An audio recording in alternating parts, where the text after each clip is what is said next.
quando a gente encontra pessoas que dedicam a vida para transformar realidades? Gente que acredita que cada criança, cada adolescente e cada família merecem mais do que apenas assistência, merecem oportunidades, escuta e cuidado de verdade? O episódio de hoje é com uma dessas pessoas. A Samira é assistente social formada pela Unespar, com uma trajetória linda e cheia de propósito. Ela já passou por diferentes áreas, da saúde mental à política pública, e hoje atua no setor de aprendizagem da Guarda Mirim de Arapongas, ajudando adolescentes a descobrirem o seu lugar no mundo. E hoje a gente vai conversar sobre esse olhar tão sensível que ela tem para a vida, para a juventude, para a sociedade. Um papo para inspirar, refletir e lembrar porque o que a gente faz aqui no Projeto Crescer faz tanto sentido. Seja muito bem-vinda. Obrigada, Isa. Bom dia. É um prazer estar aqui, um privilégio, né? É bom quando a gente percebe que tem mais gente empolgado, né? Em dar essas oportunidades, ainda mais tanto no trabalho que eu faço na Guarda, que já é de muito tempo, né?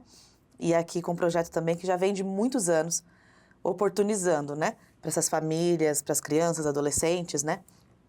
Essa chance de mudança real. Ainda que seja, a gente não consegue atender a população toda, mas para aqueles que a gente está atendendo, a gente está dando uma oportunidade a mais. Sementinhas, né, que a gente Isso. está colocando. E antes da gente mergulhar, assim, em temas mais técnicos, né, eu queria entender o que move uma pessoa como você, né, que escolheu trabalhar com gente, com criança, com adolescente, tem essa bagagem tão rica, né, o que te fez escolher essa área da assistência social, né, em que momento da sua vida isso aconteceu? Olha, se eu te contar assim, o pessoal não acredita muito não, mas o serviço social entrou na minha vida meio que por acaso. Eu não conhecia o trabalho a fundo, mas eu tinha uma tia que faleceu há algum tempo, eu estava na faculdade quando ela faleceu, e ela era uma assistente social muito apaixonada, lá em Londrina, trabalhava na Copel, e eu achava muito legal a paixão que ela tinha. Eu sempre soube que eu queria trabalhar com gente, isso eu sabia, desde criança eu sempre fui muito comunicativa, eu gostava, né? Eu sempre tive, assim, esse negócio, meus pais são comerciantes, então eu gostava muito de lidar, assim, com as pessoas. Mas eu fui fazer teste vocacional e deu tudo. Então, eu fui para várias coisas. Eu falei que eu sou formada em vestibular, porque eu fiz tudo que você pode imaginar. E aí, tentei alguns cursos, mas não tinha aquela... Não ardia, sabe? Não batia o peito. Até que daí, em 2011, eu fui para a FECEA. Na época era FECEA, ainda não era Unespar. Quando eu me formei, tinha acabado de fazer a alteração. Então, saiu como Unespar, né? A minha formação. Fui para o serviço social por alguns motivos, né? Não tinha matemática. Ai, que delícia! Era uma faculdade próxima daqui, né? Eu não tinha muita disponibilidade para ficar saindo. E era uma área que a gente ia lidar com pessoas. Então, eu escolhi por causa disso. E realmente me apaixonei. Assim, eu não me vejo fazendo outra coisa. Eu me encontrei muito no serviço social. De poder trabalhar com essa mudança de realidade, ainda que seja igual o beija-florzinho que vai lá jogar água no incêndio, né? Mas o pouquinho que a gente pode fazer é um privilégio trabalhar. Né, com mudança social, com defesa de direitos. E criança e adolescente caiu também meio que por acaso. Quando eu entrei no CAPS, estava precisando de alguém que fizesse mais essa parte do serviço social para criança e adolescente, porque já tinha, estava em construção o CAPS infantil, então a gente sabia que teria ali um CAPS voltado só para criança e adolescente. E aí eu entrei e comecei a trabalhar, atendia adultos, idosos, criança, adolescente, e fomos percebendo essa aptidão, assim, realmente fluiu, era para ser. E eu gostei muito mesmo, e eu tô até hoje. E a Guarda Mirim é uma instituição muito respeitada, né, na nossa cidade, mas eu percebo que tem, assim, né, tem muita gente que não sabe o real trabalho, o que é feito lá, né, e você que tá ali dentro, né, tá respirando a Guarda Mirim, né, você pode contar pra gente um pouquinho do seu trabalho, né, a proposta que a Guarda vem desenvolvendo? Então, a Guarda Mirim, ela é uma organização da sociedade civil, né? Ela trabalha com aprendizagem. Então, às vezes as pessoas pensam assim, é para dar oportunidade do primeiro emprego. Isso. Ela tem um fundamento diferente, a aprendizagem, né? O foco do programa Jovem Aprendiz, ela é uma política, né? Que veio para inserir esses jovens no mercado de trabalho, mas com um foco diferente. Não é puramente estar inserido, ter uma atividade laboral, né? Ter um trabalho. precisa ser uma atividade que desenvolva alguma coisa. Estimule, Então, ele né? tem que estar aprendendo, exatamente. Então, o programa Jovem Aprendiz, uma empresa, né, vai contratar, e quero contratar o Jovem Aprendiz. Para ele ser Jovem Aprendiz, ele tem que estar inserido em aprendizagem. Então, tem outras instituições que também fazem isso, né? Mas ele tem que estar dentro de uma instituição. A empresa vai fazer a função ali do trabalho, então vai ensinar, né, um ofício, ele vai estar trabalhando em alguma coisa que não pode ser, por exemplo, uma função meramente executiva. Então, eu só vou fazer isso aqui, só vou executar uma função ali. Processo automático ali. Não pode, Olha porque só. eu tenho que aprender alguma coisa. Então, não é assim, é só para ele entrar na empresa, não. É para ele aprender alguma coisa. Justamente porque, ainda mais numa cidade como a nossa, né? A gente pensa muitas vezes, Arapongas tem pleno emprego, né? A gente tem vaga de trabalho para todo canto. Realmente. Mas um monte de vaga não é preenchida porque não tem a pessoa que saiba fazer aquilo. Então, o jovem aprendiz é isso. Ele vai entrar lá, numa função que ele vai estar trabalhando com outras pessoas que já são mais experientes e que possam ensinar aquilo. Em contrapartida, ele vai também para a guarda, né? Para fazer o curso que seja voltado naquela área. E aí a gente tem um trabalho dentro da guarda que é especificamente para a saúde mental, para desenvolver, então, habilidades emocionais, essas habilidades sociais, né? Que daí é desenvolvido por assistentes sociais e psicólogas. Eu, com mais 3 psicólogas, a gente trabalha dentro das próprias grades curriculares. A gente tem uma temática que chama Vibe Saudável, que é justamente um curso, né? exatamente. É um curso que foi desenvolvido também com adolescentes, com jovens, né, para falar quais são as suas angústias. O que está pegando de saúde mental para vocês? E eles foram desenvolvendo, os jovens, juntos com vários profissionais, para a gente poder trabalhar com esses aprendizes. Então, a gente trabalha habilidades emocionais, a gente trabalha habilidade de relacionamento, habilidades sociais. Então, dentro da guarda, ele vai estar desenvolvendo uma habilidade, né, emocional, vai estar tendo espaço para lidar com a saúde mental, ao mesmo tempo em que ele está aprendendo um ofício. Essa que é a importância de ter a instituição. Fantástico, né? Eu vejo, assim, uma semelhança muito parecida com o trabalho que é desenvolvido aqui no projeto, né? E se você me permite até comentar, que a gente ouve muito assim, no começo, os pais, né, quando vêm fazer a matrícula, né, sei lá, do quarto, a gente atende do quarto ao 9º ano, né? No caso, ele sai daqui já no 9º ano, mas as matrículas são do 4º ao 8º. E aí eles chegam, né? Muitos deles, depois lá, quando o aluno tá saindo, fala, não, quando eu deixei ele lá, eu só queria que ele não ficasse desocupado em casa, não ficasse na rua. E depois sai daqui um cidadão, né? Formador de opinião, crítico. Então, é muito semelhante, né? A gente tem braços aqui também, né? Exato. Como assistência social, o atendimento psicológico. E você, né? Uma pessoa que está envolvida ali com essa bagagem de tantos anos. Como você enxerga a diferença, né? Dessas instituições no futuro desses jovens, assim, Samira? Olha, quando a gente pensa em sociedade, como que a gente pode pensar numa sociedade sem olhar para eles, né? Eu sempre digo nos cursos, nas palestras que eu vou ministrar, né? Principalmente para quando eu estou fazendo palestras para pais e para profissionais que lidam com criança e adolescente, como que nós podemos pensar numa sociedade saudável no futuro se a gente não olhar para eles que estão em desenvolvimento? Eles têm uma particularidade que é estar em desenvolvimento. Então, eu preciso dar oportunidade, dar chance para que ele se desenvolva de forma saudável. Olha, mas a gente não consegue atender a cidade inteira? Realmente nós não conseguimos. Que bom seria se pudéssemos. Mas aqueles que nós estamos atendendo, então assim, na guarda hoje, em média de 700, né? A gente tem ali, e lógico que eles vão passando, né? São processos. Sim. Né? Tem os contratos, então acabou o contrato, estão vindo outras turmas, e aí sempre tem uma turma que está terminando agora, daí está começando outra, e assim por diante. Da mesma forma aqui. Vocês têm 2 sedes, né? Então, muita criança e adolescente sendo atendida. E trabalhando especificamente com esse desenvolvimento saudável. Mostrando como pode ser, né? Muitas das vezes a gente vê, eu creio que vocês veem aqui também, quando eu estava, né, no CAPS, atendia muitos pacientinhos que são alunos aqui também. E a gente percebe que eles vão trabalhando aqui e entendendo que existem outras formas de agir, de se colocar no mundo, vão conhecendo coisas que eles não conheciam. Porque muitas das vezes eles não têm chance Sim. de ver fora daqui. Né? O que eles conhecem, é a minha casa, a casa da minha avó, a casa do meu tio. Chega aqui, abre um mundo de oportunidades. Eles conhecem um leque de coisas que eles não tinham noção que existia. Eu vejo muitas das vezes eles falando assim, e antes eu vim pra cá só porque eu queria, igual você falou, né? Só pra não estar na rua, meu pai me colocou porque eu não podia ficar na rua. Exato.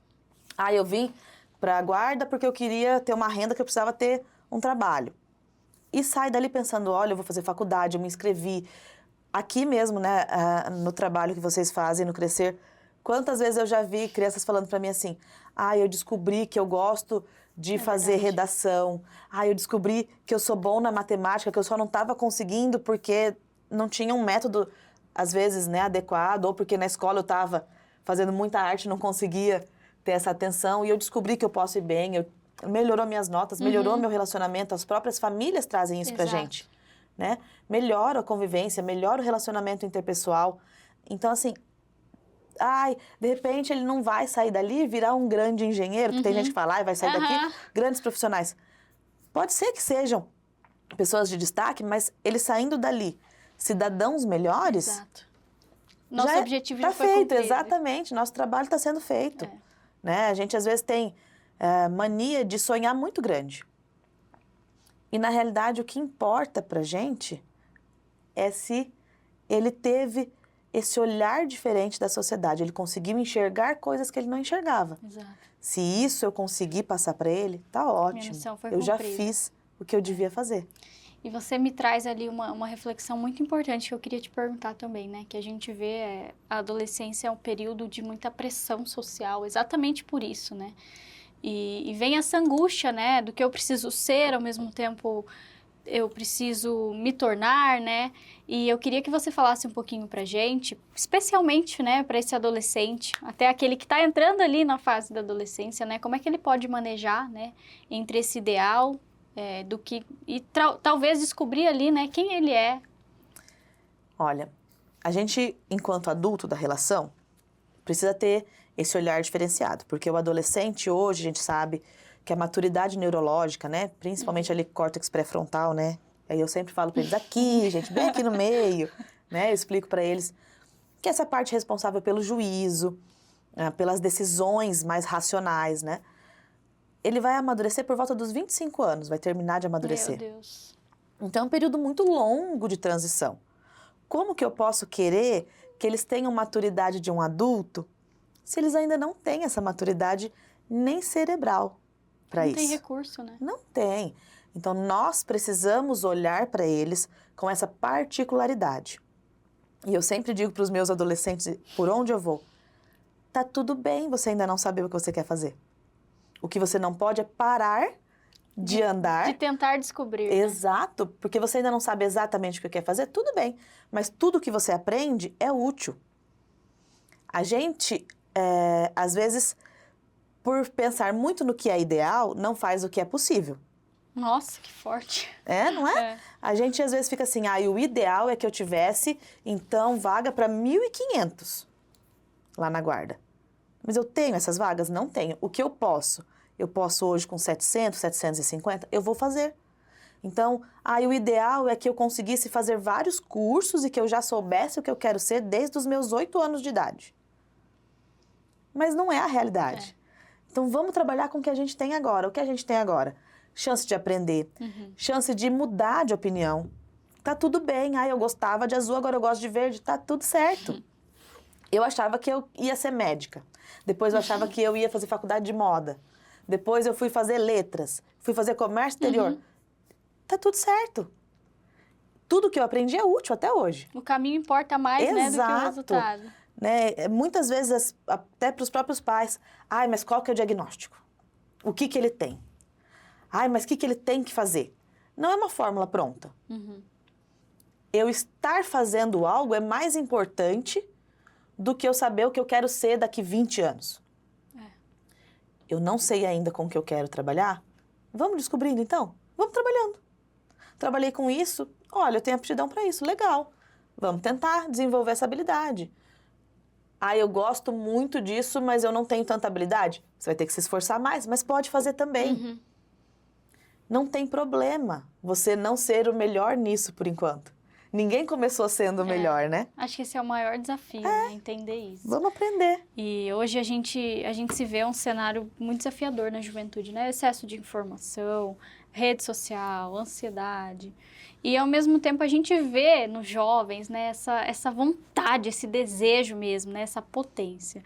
E você ali que está envolvida, né, diretamente com isso, sabe melhor do que ninguém que a gente tem ali ainda hoje na juventude, né, diante de todo esse cenário, a gente tem muitos desafios na adolescência, mas a gente também tem muita riqueza, né? Como é que você enxerga o adolescente de hoje, né? Olha, eu acho que a gente tem que perceber esse adolescente como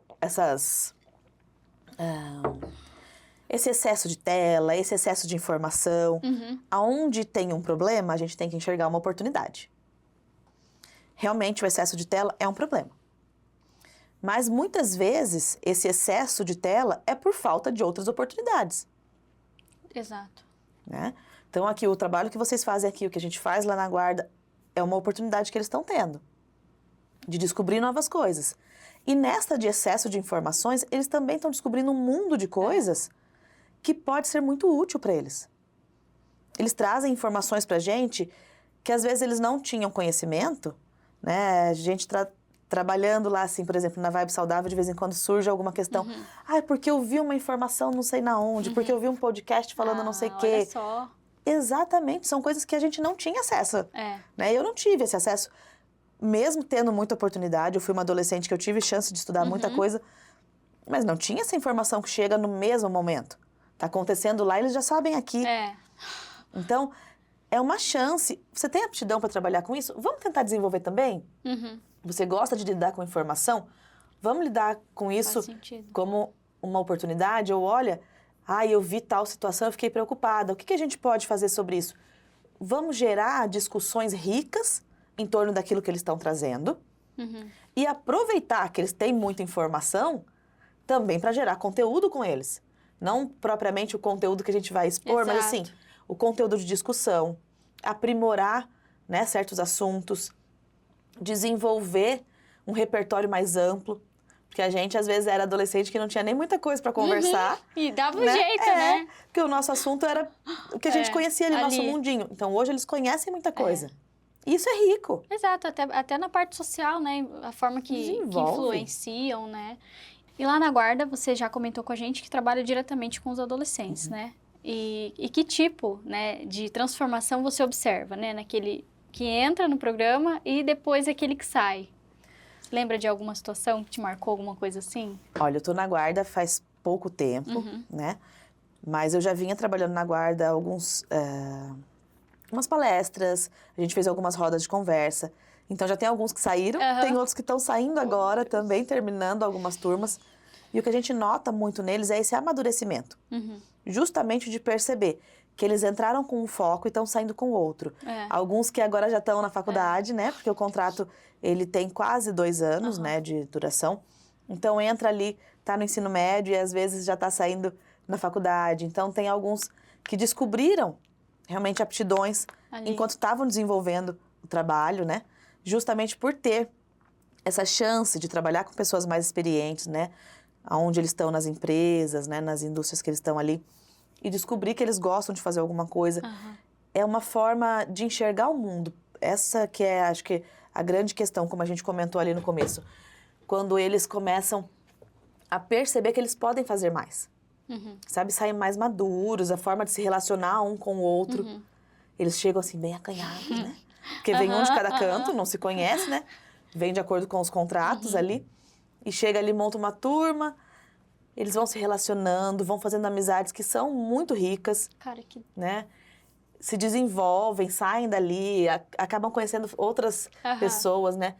Desenvolvem uma forma de sociedade também, né?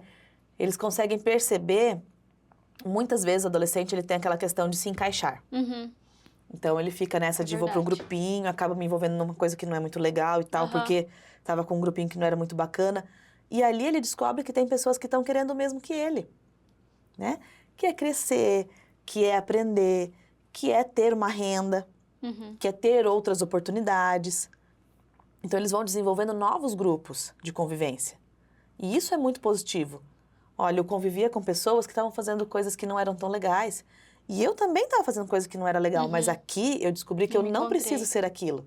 Eu tenho outras pessoas, eu tenho outras oportunidades. E ele descobre um novo vínculo. Um vínculo positivo, né? Um vínculo de afeto, de parceria. É muito bacana, assim, como eles começam a se desenvolver. É fantástico, né? E também a gente vê que a adolescência, ela tem muito dessa intensidade, né? Tudo é muito intenso. Aquele amigo e de repente já não é mais tão legal, é muito difícil desapegar. E assim, a gente vê muito isso na adolescência, né? Mas a gente enxerga também a importância dos pares, né? Na construção dessa identidade, né? E para o futuro também. Falando em pares, né? A gente tem que falar de uma outra... Talvez eu acho que a instituição mais importante na vida desse sujeito, que é a família, né? A gente abraça, a gente fala aqui no projeto que a família ela também é protagonista, né, nesse processo. E eu queria ouvir de você também, como é que você enxerga, né, a importância dessa família dentro desse contexto de transformação, né? Porque a gente vê que não é um papel só nosso, né, enquanto instituição, né? Qual que seria o papel e a importância dessa família, né? Bom, eu acredito que não tem como a gente pensar no desenvolvimento se a família não estiver envolvida, né? E isso não é só uma crença popular, mas isso também está fundamentado, né? O próprio Estatuto da Criança e do Adolescente fala, né? Que a família é responsável, o Estado e a sociedade. Então, a gente está trabalhando enquanto instituição, como sociedade, mas eu preciso que a família esteja envolvida. E a família pode ser de várias formas. Sim, exato. Então, a gente vê vários tipos de família, vários formatos diferentes.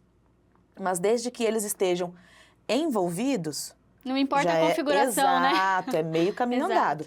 Tem muita família que chega pra gente, e principalmente porque a gente trabalha com adolescentes a partir de 14 anos, então não tem como... Exato, de 14 a 24. Né? Porque o jovem aprendiz, ele vai até 24 anos também.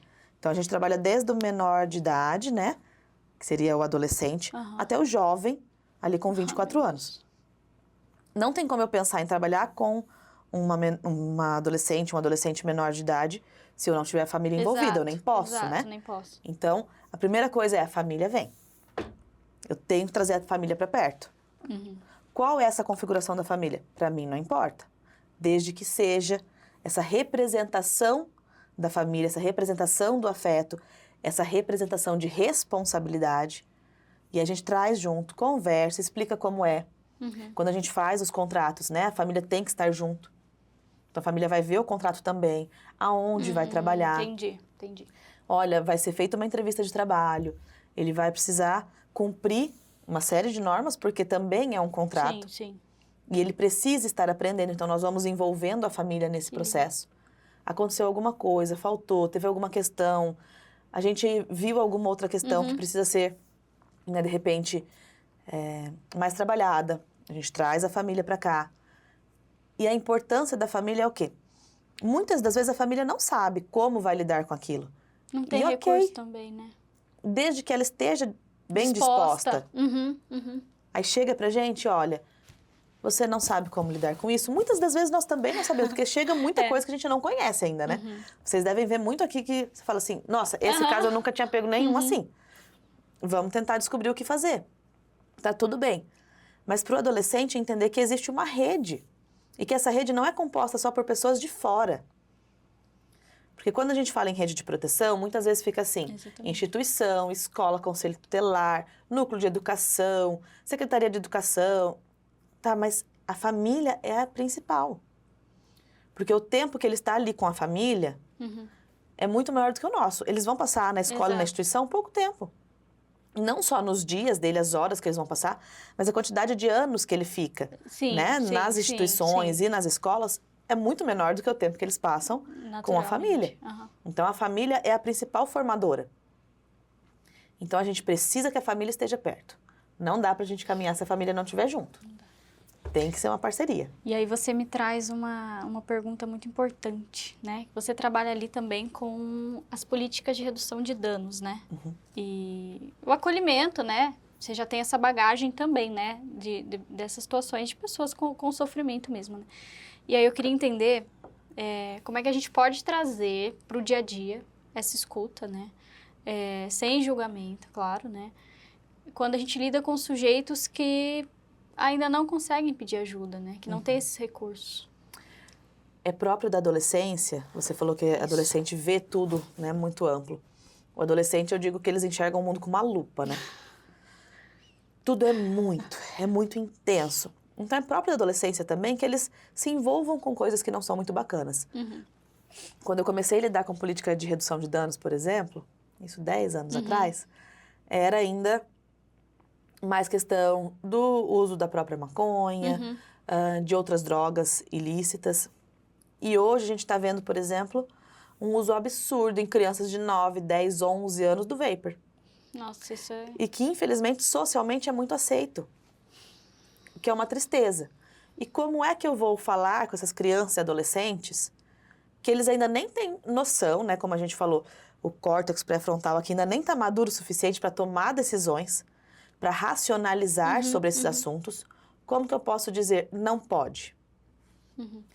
A gente sabe que a criança e adolescente, eles também têm aquela questão do se eu digo que não, aí eu estou desafiando. Então, agora virou uma questão de desafio, eu vou fazer nem que seja escondido. Primeiro de tudo, é dar abertura.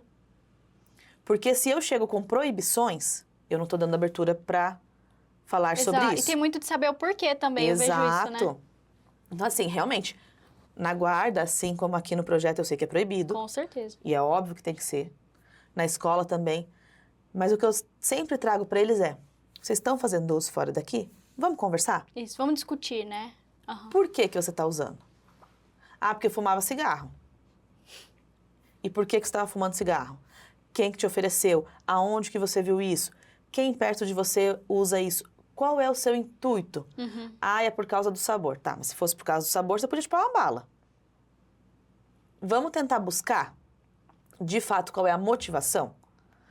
Porque não adianta eu entender só, ele está usando, faz mal para a saúde. Acabou. Não vai resolver. Qual é a sua motivação? Por que que você foi usar isso? Quem que te ofereceu? Quem são as pessoas em volta de você que estão fazendo isso?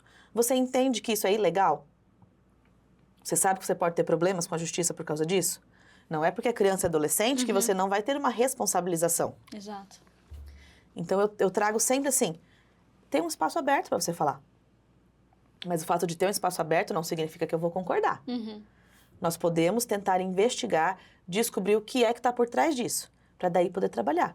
Não adianta eu só falar que tem que parar se eu não trouxer outras discussões em torno disso. E agora a gente volta a falar de pessoas, né? A gente sabe que trabalhar com pessoas talvez acho que seja desafiador, né? E a gente queria ouvir você e entender, talvez ali, qual seria o maior aprendizado humano mesmo que o serviço social te deu. Olha, nesses anos de atuação aí, né? Eu passei já por muitas coisas, por vários serviços. Mas a maior aprendizagem que eu tenho e que eu carrego comigo é que lidar com o ser humano, ele nunca é uma coisa de ciências exatas. A gente não tem como dizer que com um foi assim e com o outro vai ser da mesma forma, porque são todos diferentes. Então, todas as vezes que eu lido com esses seres humanos, independente da idade, né, mas hoje especialmente com crianças e adolescentes, é que eu preciso olhar ele como um todo. Como ser humano, eu acredito que eu desenvolvi essa paixão pelo outro humano. O serviço social me trouxe esse olhar sensível, esse olhar de ver a conjuntura e não apenas ele. O protagonismo de cada um na sua história, mas sabendo que existem tantos panos de fundo. Eu não posso só olhar para ele, um ser isolado. Nós não somos seres isolados. Perceber que nós todos, embora a gente tenha uma predisposição, porque todos nós temos predisposições para uma série de coisas, né? Nós não somos determinados. Nós somos seres cheios de possibilidades. As nossas predisposições não podem ser determinantes sobre a nossa vida. Isso foi o que me trouxe de mais rico. Eu posso ter um monte de questões que eu trago já na minha bagagem, mas isso não pode definir quem eu sou. E é assim que eu preciso olhar para o outro. Ele já tem um monte de predisposição, ele tem um monte de questões que ele traz, isso não determina quem ele vai ser lá no futuro. Eu preciso olhar para a história dele como um tempo de possibilidades. Que lindo, né? E a gente fala que aqui o tempo é incrível, né? O tempo, ele voa, ele não anda. E assim, pra gente encerrar, eu queria que você, se você tivesse a chance, né? De olhar ali para esse adolescente, para esse jovem, ou até para essa criança que ainda está pensando, né? O que ela vai querer ser, o que você diria para eles? Bom, então para você que está assistindo, né? Criança, adolescente, jovem, pais também, né? Pessoas que trabalham, profissionais que lidam com crianças e adolescentes.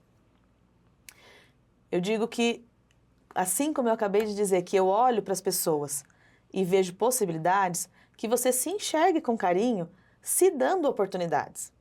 Ah, eu não sei o que eu quero fazer ainda. Tá tudo bem. Olha, eu tô cheio de dúvidas. Tá tudo bem. Ache um espaço, né? E aqui nós temos esse espaço, lá na guarda também. Dentro da escola, você tem sempre algum profissional que possa fazer essa escuta. Dentro da sua família, quem é a pessoa com quem você tem essa liberdade para falar sobre as suas dúvidas, sobre as questões que estão te afligindo, para você poder colocar para fora. Primeiro de tudo, fale. Tá tudo bem se você não sabe ainda, mas se acolha. Eu ainda não sei, mas eu tenho 1000 oportunidades, tenho muitas possibilidades. Olhe para você como um serzinho em formação mesmo. Você não está pronto, nós não estamos prontos, né? Então, se enxergue como uma pessoa que está se desenvolvendo.